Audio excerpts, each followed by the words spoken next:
Keller, Vice President of the Board of Trustees of the Unitarian Universalists of Sarasota, and a member of the Worship and Music Committees. We especially want to welcome our visitors, both on campus and over our live stream. We invite our visitors to participate in any of our events, and we welcome visitors to find out more about us and Unitarian Universalism. Please consider registering on our virtual guest book, which you can find via a link on the homepage of our website at uusrq.org, on the banner at the top of our website marked Welcome Visitors. If you do, we will send you our weekly newsletter and Zoom links to our virtual events. Members will note that we have changed our website name to reflect the new name we voted on in October, and you need to update your bookmark to uusrq.org. Otherwise, you get a saying it's a broken link. Call the office if you need help with this. If you are in person, there is a sign-up sheet for visitors, and we always invite you to join us for refreshments and conversation after the service. We look forward to getting to know each other. We look forward to and we ask welcomes to make a special effort to welcome new visitors. You're also welcome to come up front and thank our guest musicians after the service. They appreciate that, right? Some special announcements.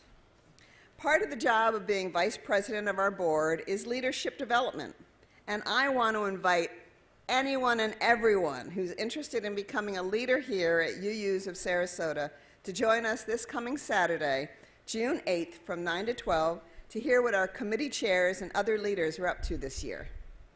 Whether you've been a leader at another congregation or are new to UU, we welcome your participation and will try to help you develop your leadership talents. No sign-up is needed, but you can contact me. It's in our newsletter. And if you want to become a member of the Unitarian Universalists of Sarasota, please join Reverend Jay and members of our board and membership committee in the minister's office 15 minutes after the service today. And now we welcome back Bryn Rivera and her wonderful music.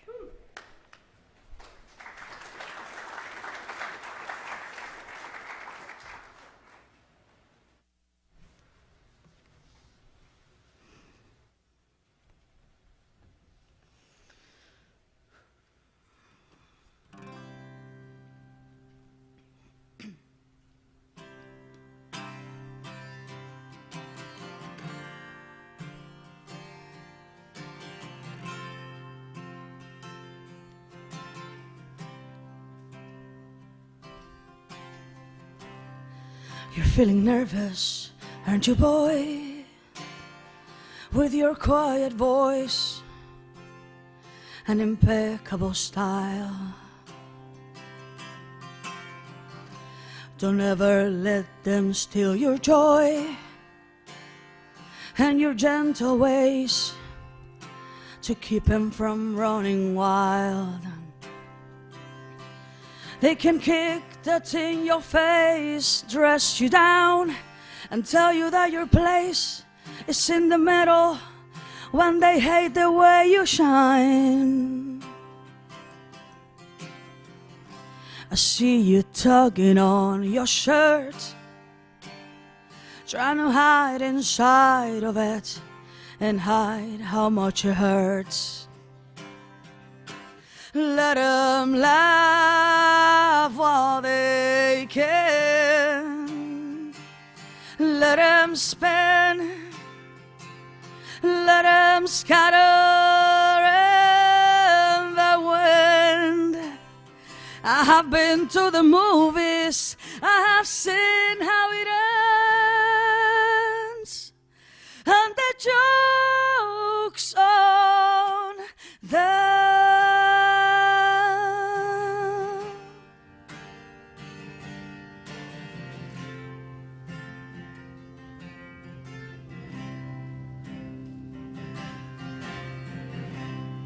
You get discouraged, don't you, girl? Is your brother's world for a while longer. We gotta dance with the devil in a river to beat the stream. Call it living the dream. Call it kicking the ladder. They come to kick dirt in your face, to call you weak, and then displace you after carrying your baby on your back across the desert. I saw your eyes behind your hair, and you're looking tired, but you don't look scared. Let them laugh while they can. Let them spin. Let them scatter in the wind. I have been to the movies. I have seen how it ends. And the joke's on them.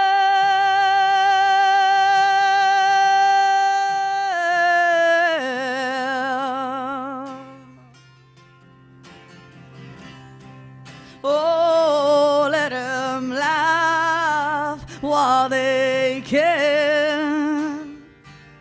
Let them spin. Let them scatter in the wind. I have been to the movies. I have seen how it ends. And the joke's on them.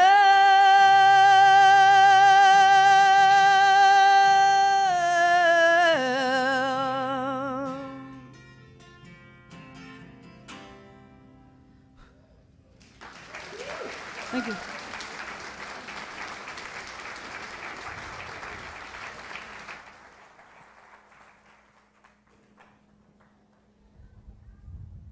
Good morning. I am Reverend J. Wolin, the Cell Missa here. It is so wonderful to be with all of you here, as well as those who are online.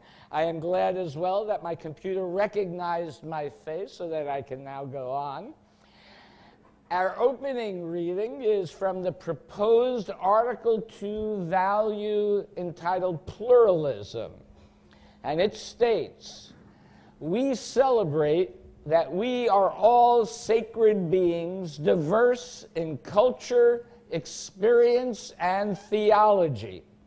We covenant to learn from one another in our free and responsible search for truth and meaning. We embrace our differences and commonalities with love, curiosity, and respect." And so now, as I'm assuming Anna will be coming up to light the chalice. Please join us in affirming our current statement in our current Article 2 on pluralism, which will be up on the screen and in your order of service. Grateful for the religious pluralism which enriches and enables our faith, we are inspired to deepen our understanding and expand our vision. Oh, it's free congregations. There's more. As free congregations, we enter into this covenant, promising to one another our mutual trust and support.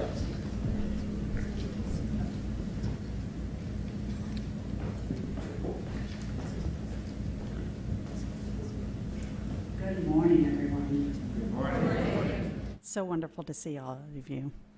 So today's story is All of Us, with words by Catherine Erskine and pictures by Alexandra Boyer.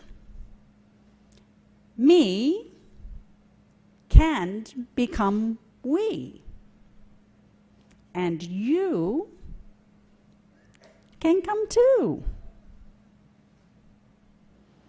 They can be, hey, can we play?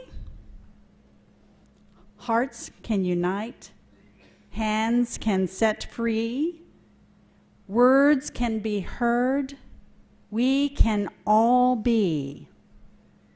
Some pray out loud and some close their eyes. Some look to earth and some to the skies. Stars are so far that worlds disappear. Blown wide, we all live here. With mountains and streams and deserts and towns, with breathtaking sights and remarkable sounds. Some build things up and some create art. Some help the earth and some heal the heart. Hands and hearts and minds, vibrant and strong, different, the same. We all belong.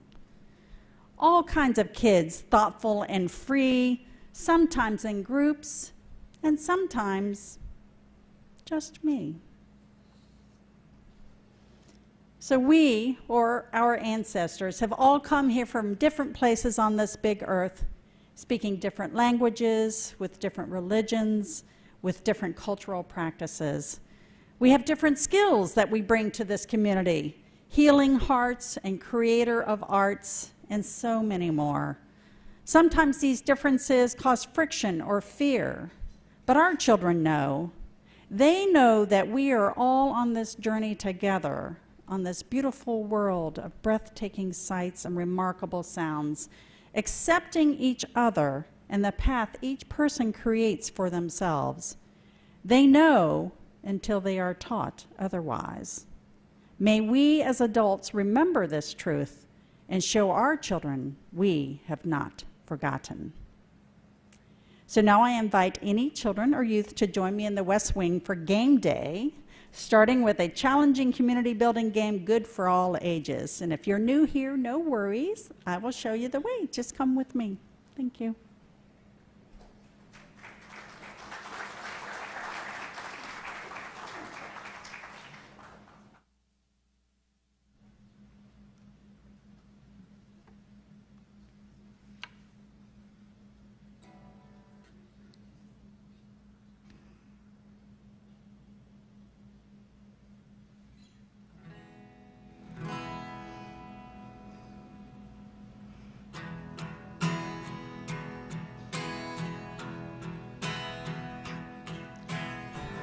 I can almost see it, the dream I'm dreaming, but there's a voice inside my head saying, you'll never reach it. Every step I'm taking, every move I make feels lost with no direction. My faith is shaken, but I I gotta keep trying, gotta keep my head held high. There's always gonna be another mountain. I'm always gonna wanna make it move. Always gonna be an uphill battle. Sometimes I'm gonna have to lose. Ain't about how fast I get there. Ain't about what's waiting on the other side.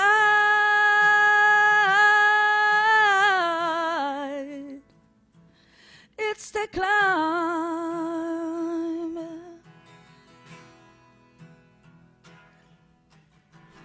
The struggles I'm facing, the chances I'm taking, sometimes might knock me down.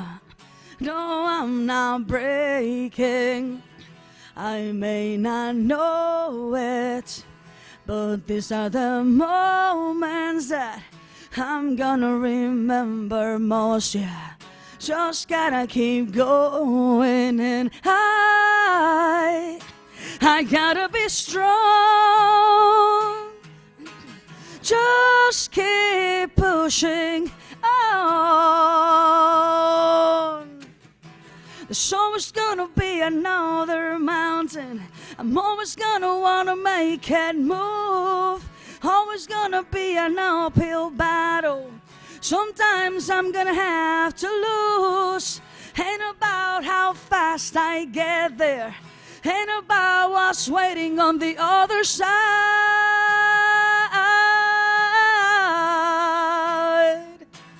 It's the climb.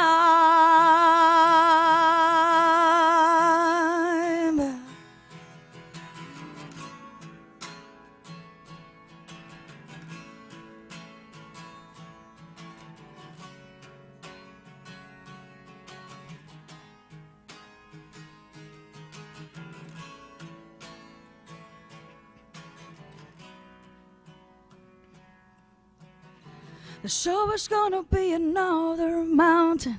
I'm always gonna wanna make it move.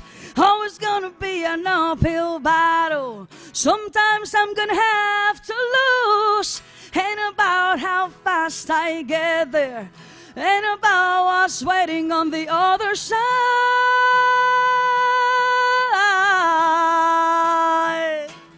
It's the climb.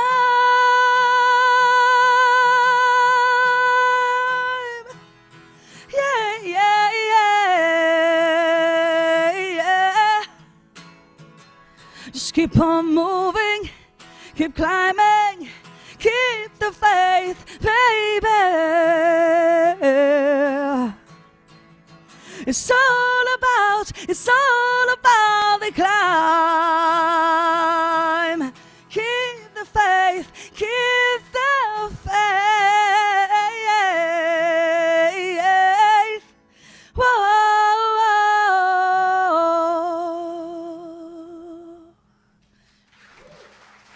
Thank you.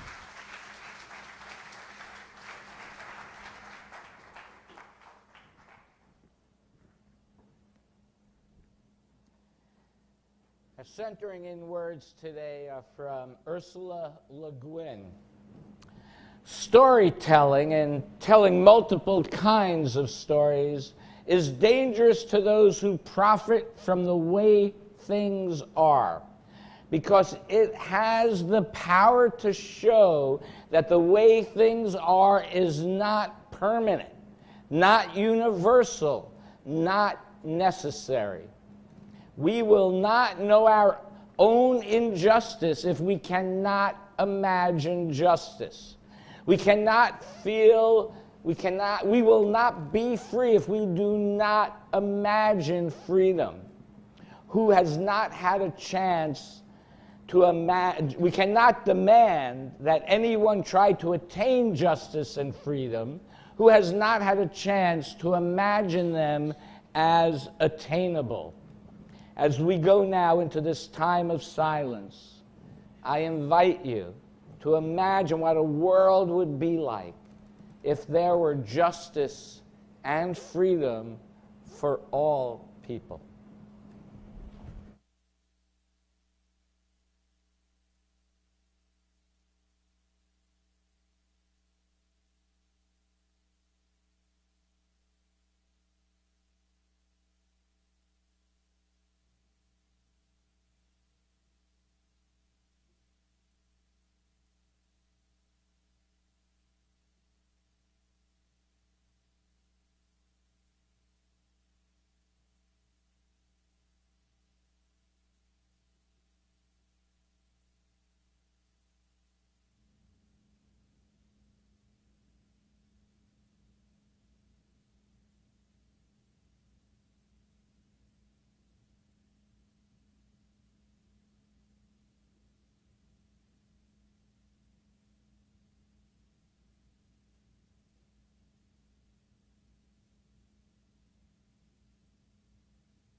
So the title of today's service is called E Pluribus Unum.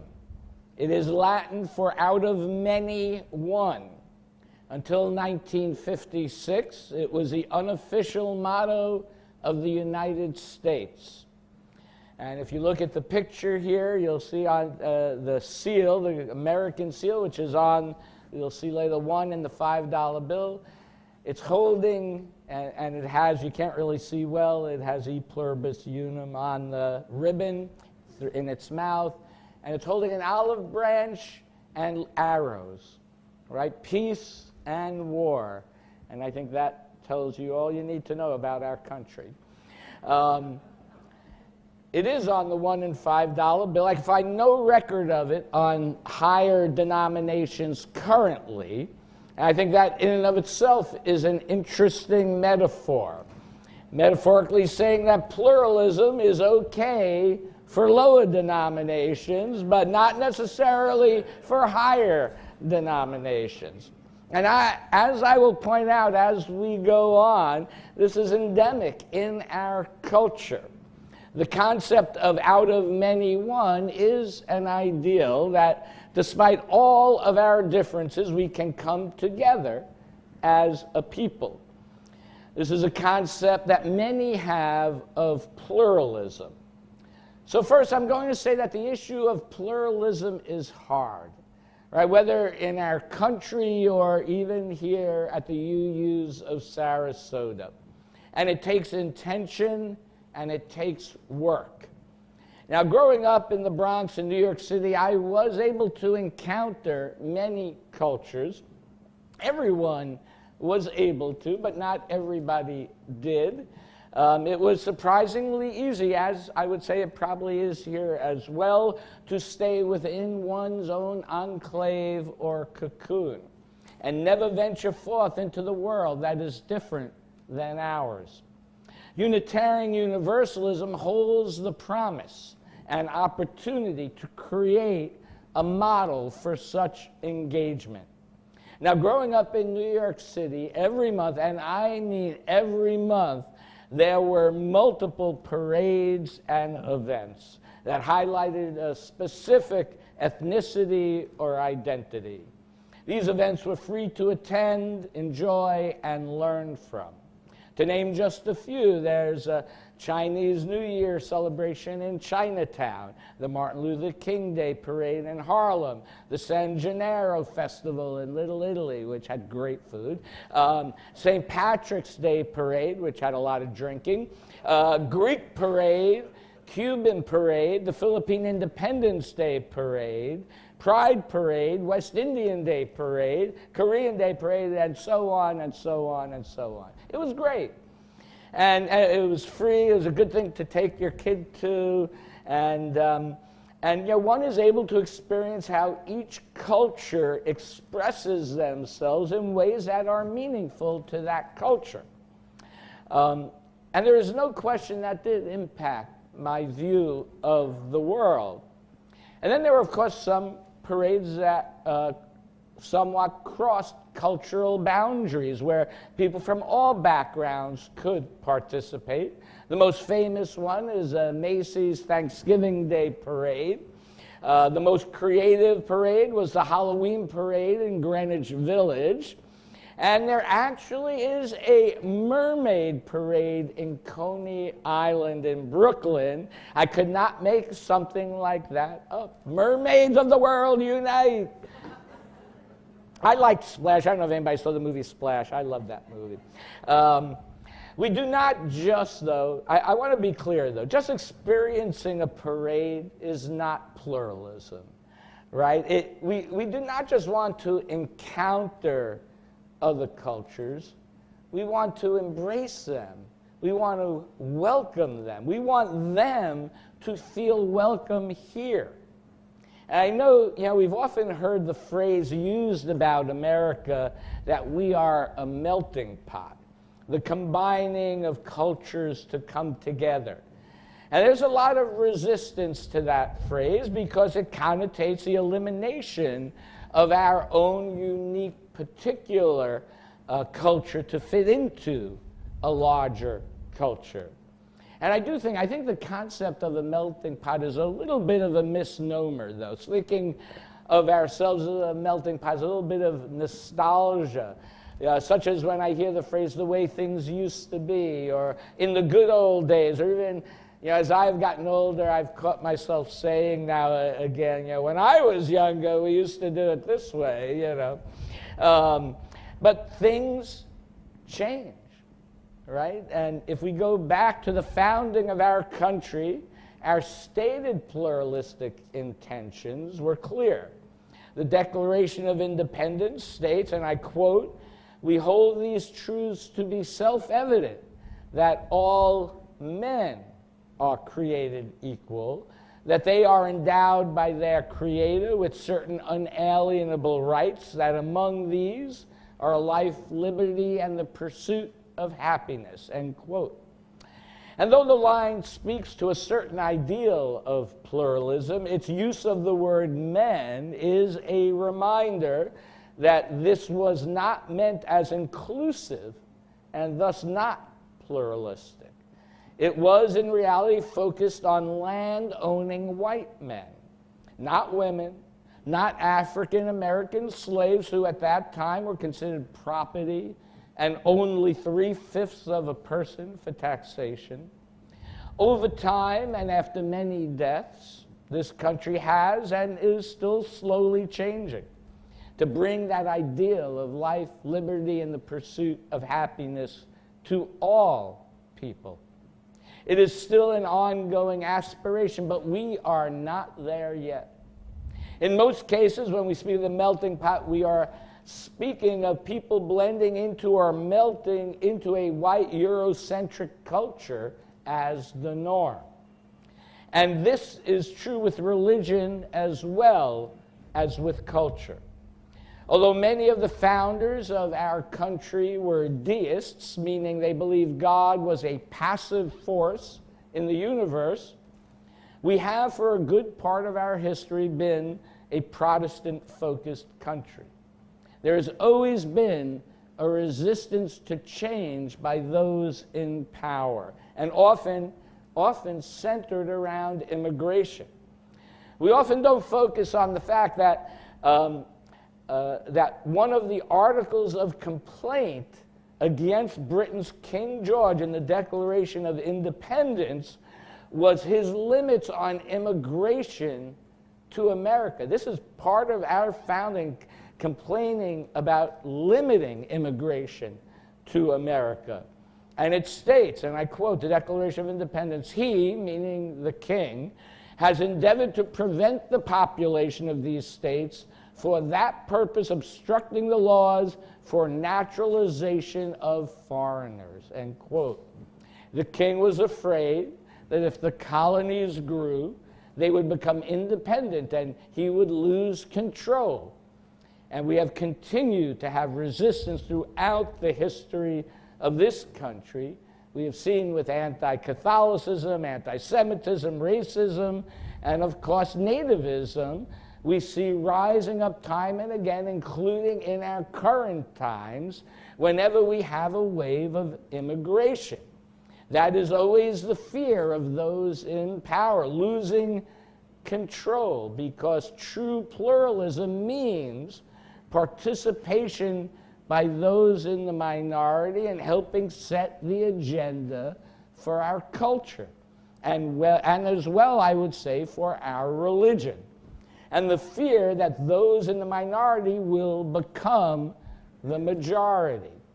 And that is why in this country we see tensions rising, because people who have historically been silenced now feel empowered to speak up and participate. Now, tension is not necessarily a bad thing, right? Tension can lead to positive change. And since the changes in immigration in the 1960s that stopped favoring Europeans and opened our doors to people of other races and ethnicities, white Protestantism in this country has been in steep decline as a percentage of our overall religious tradition. And the number of BIPOC individuals black, indigenous, people of color, has increased as a percentage of our United States population. So why are people in power fearful of pluralism? As a pluralistic society, we are going to have differences. We have always had differences. The question is, how do we learn to live together with our differences as a society, instead of, as we had for most of our history, trying to force everyone to do things a certain way? The French philosopher Jean-Jacques Rousseau said, and I quote, "It is impossible to live at peace with those we regard as damned," end quote. A true participatory pluralism must include inclusion of different voices. It is why, as strange as it sounds, I agree with the philosopher Karl Popper, who wrote in his writing The Open Society and Its Enemies, and I quote, "We need to claim in the name of tolerance the right not to tolerate the intolerant," end quote. We've seen too often over our, let me repeat that, we need to claim in the name of tolerance the right to not tolerate the intolerant. And we've seen too often over our history, in the history of the world, that intolerance and the diminishing of the other leads to genocide. The minority voice in the civic practice of pluralism requires the use of collective action as a group. So let our voices be heard, whether they be Unitarian Universalist, Christian, Jewish, or Muslim, or Buddhist, or Hindu, or earth-based, or whatever else one identifies as.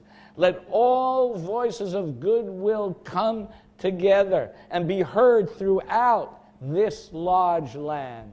Together we can allow other voices that are often silenced be heard. And we can have our and their values influence society. And that is why we come together as a community. And that is also one reason why I am so intent on interfaith work. There are some things, right, we will never agree on with other religions. So let us work together on the things that we do agree on. And by working together, we will see each other as human beings. And we will see each other as human.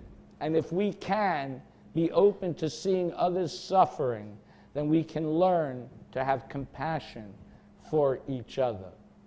So instead of E Pluribus Unum, I propose a new motto for our country. Whenever I think of the word motto, I think of Lion King, where he goes, "This is our motto." He goes, "What's the motto with you?" So, but here's my new motto for our country. E Pluribus Pluribus.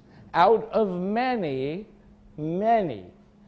Perhaps this is just another way of saying a community of communities, right? We have and we do and we can not only learn to live together with our differences, we can actually learn to thrive together because of them. Differences are not necessarily good or bad. They are just differences. And so I think also the motto of E Pluribus Pluribus is also apropos in thinking about our offering. From your generosity in giving, then the UUs of Sarasota can be generous as well in our giving. So please be as generous as you can. For those online or those here on a cell phone, there's a link to donate in the description of the YouTube video or on the QR code that is in your order of service. Let this sacred time begin.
I was in such a peaceful mood. I was just very mellow. Forgot I had to come back up.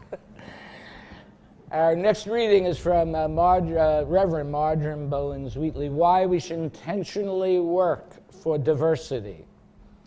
Why should we intentionally work for diversity? The responses to this question vary widely.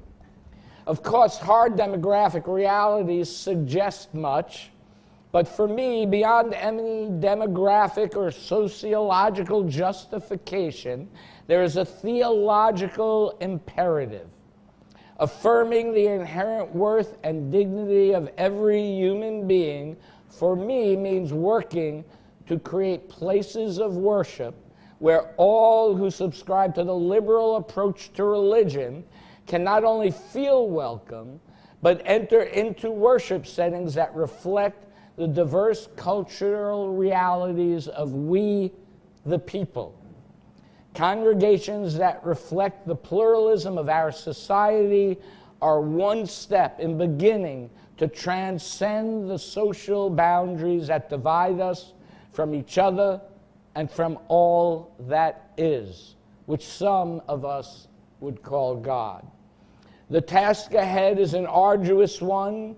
Indeed, diversity is one of the most challenging tasks we will ever undertake as a religious movement. What we are dealing with is not simply racial and ethnic diversity, but a paradigm shift that is rooted in a commitment to growth in a pluralistic community, as well as a readiness to find a readiness for and acceptance of cultural change within our congregations. And now, one last time, I'm thrilled to invite back up Bryn Rivera. Thank you.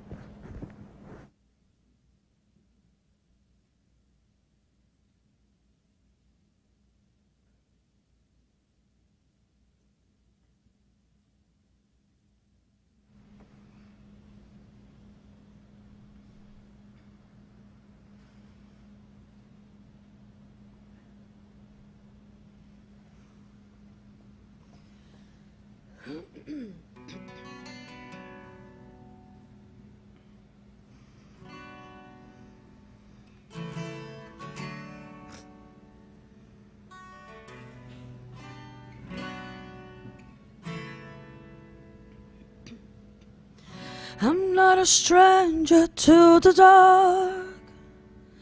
Hide away, they say, 'cause we don't want your broken parts. I've learned to be ashamed of all my scars. Run away, they say, no one will love you as you are. But I won't let them break me down to dust. I know that there is a place for us, for we are glorious. When the sharpest ones wanna cut me down, I'm gonna send a flood, I'm gonna drown him out. I am brave, I am bruised, I am who I'm meant to be. This is me, look out, 'cause here I come. And I'm marching on to the beat I drum. I'm not scared to be seen, I make no apologies. This is me, oh, whoa, whoa, whoa, whoa, whoa. Another round of bullets hits my skin. But fire away, 'cause today I won't let the shame sink in. We are bursting through the barricades and reaching for the sun. We are warriors, yes, that's what we'll become. I won't let them break me down to dust. I know that there is a place for us, for we are glorious. When the sharpest words wanna cut me down. I'm gonna send a flood, I'm gonna drown him out. I am brave, I am bruised, I am who I'm meant to be. This is me, look out, 'cause here I come. And I'm marching on to the beat I draw. I'm not scared to be seen, I make no apologies. This is me, oh, oh, oh,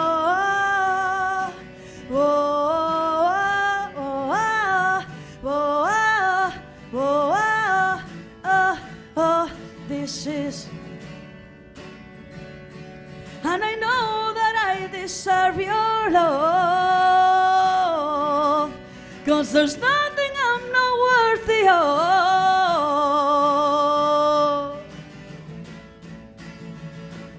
When the sharpest words wanna cut me down, I'm gonna send a flood, I'm gonna drown him out. I am brave, I am bruised, I am who I'm meant to be. This is me, look out, 'cause here I come.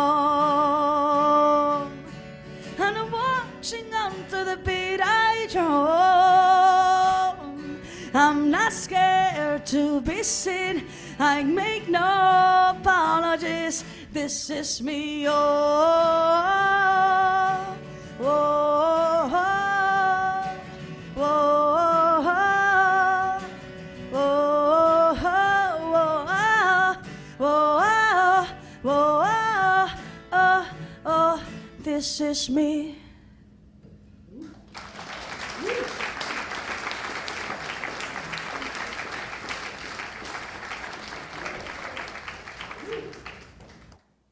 One more time. Let's say that was just great. Thank you.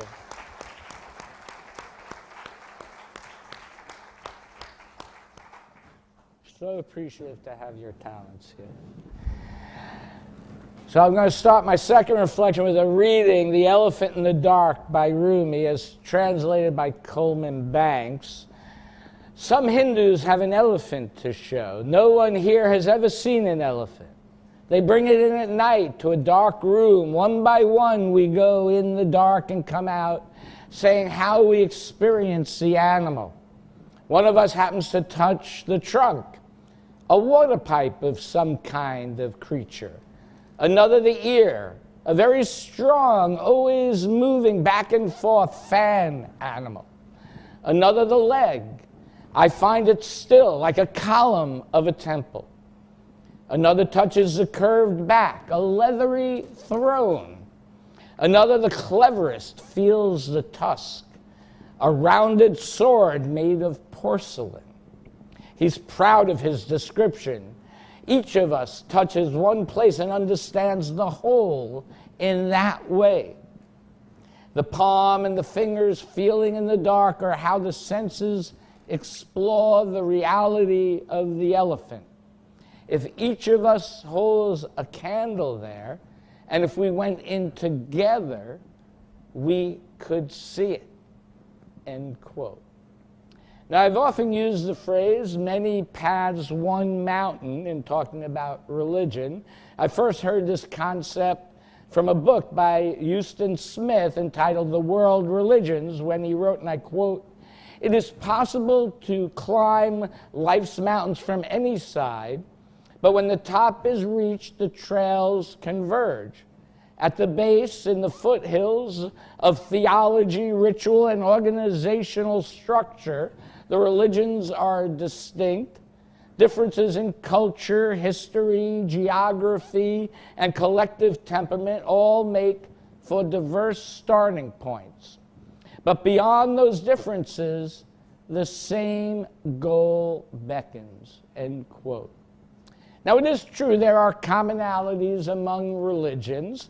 I did a sermon this past December about how the golden rule was a common trait among many of the world religions. Yet as Stephen Prothero points out in his book, God is Not One, each of the major religions sees the problem of living in the world differently, offers different solutions to the world's problems with different techniques in how to solve them. Even within each of the world's religions, there are very different answers to these questions. And religions and how they act in the world have a very real impact on the world. So I ask you to consider how Unitarian Universalism, how you would apply those ideas to Unitarian Universalism. What problem do we see in the world? What solutions do we offer? What techniques do we use to achieve these solutions? And I think first we would say we do not have problems, we just have challenges to overcome. That would be my statement.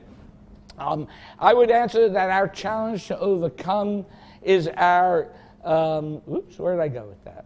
Well, this is the challenge sometimes of using a computer and you accidentally hit the home key and it goes all the way up, and then you have to find out where you are. And if I keep talking like this, eventually I will get back to it. And so thank you for bearing with me. So what is it that we see?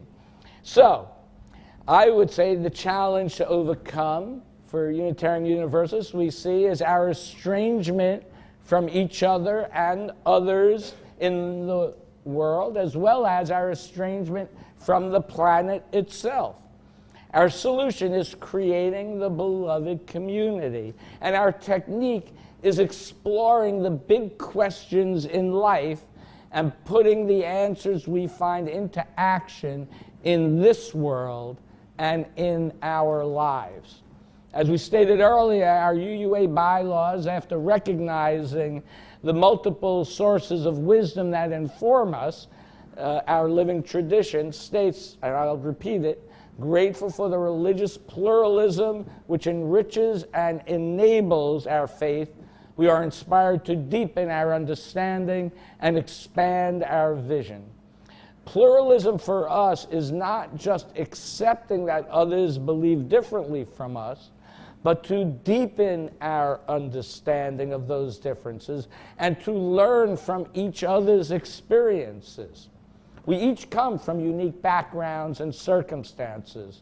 My first settled ministry was in Iowa. I had never been to Iowa before in my life, and I knew nothing about what it was like to live on a farm before I moved there. Many of the members there had grown up on farms, and I learned that those experiences shape their worldview. Pluralism is not, again, just being tolerant of others, but expanding our vision, widening our circle, welcoming others to explore with us, and for us to explore with others. For a long time, I struggled with my religious identity.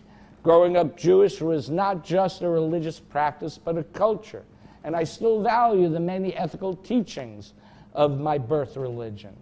I've also received the transmission of the 5 mindfulness trainings in Buddhism. And I've had a Buddhist meditation practice for 45 years. I've been a practicing Unitarian Universalist for 40 years, and I have been a Unitarian Universalist minister for 13 or so years. For many years, I struggled with the concept of multiple religious identities. But as I have gotten older, I realize I do not have to choose the artificial constructs that society dictates. And that, to me, is the beauty of Unitarian Universalism. I do not have to choose either or. I can be both and. I had a Star King seminary teacher, the Reverend Dr. Ibrahim Farajage, who talked about Unitarian Universalists as mixities. We are a mixture of all of our life and religious experiences. We do not hide from them. In fact, we cannot hide from them. They are a part of what makes us us. My life has been an ongoing exploration of these big questions of how to live in the world, and that search is never ending. And by living in such a way, I expand my life and deepen my understanding of myself and the universe. As Walt Whitman said, I am large. I contain multitudes. And when I think of that story of the elephant, I know it is saying that we each see the world from our own perspective. If we could just step back and share our candles, we could see the whole elephant and conceptually see reality for what it is. But instead of shining the light on the elephant, perhaps we could understand reality better if we shine the light on each other and see the light within each other. It is why it's okay that we have a solstice service and a Passover Seder and a traditional service and all the many other various diverse 3 meditation groups and other diverse programming that we have here. I encourage you to explore. It is who we are, Unitarian Universalists, Unitarian, oneness, Universalist, everything, the oneness of everything. We all find meanings in different ways. And I would say because of our recognition of that, we can learn to love each other for who we are in all of our wholeness and build that beloved community. We do not require you to believe any particular thing. We just require you to love each other. And just like talking about my new societal motto, E Pluribus Pluribus, I think I'm going to change my religious motto as well to many paths, many mountains. We have many, many mountains to climb and to explore, my friends. I look forward to climbing them with you. So let us embrace our differences as well as our commonalities with love, curiosity, and respect. May it be so. I invite you now to rise in body and/or spirit for our closing hymn, number 407. We're going to sit at the welcome table.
A thing to flout, but love and I had the wit to win. We drew a circle and took them in. So now join me in extinguishing our chalice. We extinguish its flame, but not the light of truth, the warmth of community, or the fire of commitment. These we carry in our hearts until we are together again. Thank you all for your presence here today. Go out, have fun, do good. Thank you.